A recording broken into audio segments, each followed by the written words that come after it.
How to buy crypto on SafePal. Hey everyone, it's me Shreya from Lemme Help.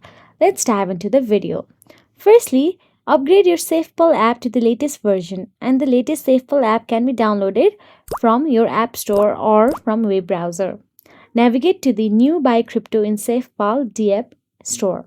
After you launch the SafePal app, you can search and find the new Buy Crypto in SafePal DApp store, then click on Buy Crypto. Then choose one cryptocurrency from the menu and enter how much you would like to purchase in the fiat currency. At this stage, Buy Crypto has two service providers, Simplex and Bfinity. You can click the icon on the bottom to switch the providers. Then, after you have successfully selected one service provider, click Confirm.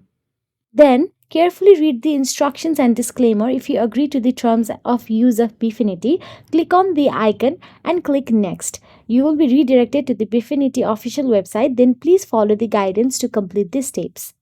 Congratulations, you have completed the order to buy crypto, and all your orders will be recorded on the history page. You can conveniently check the records as may you like.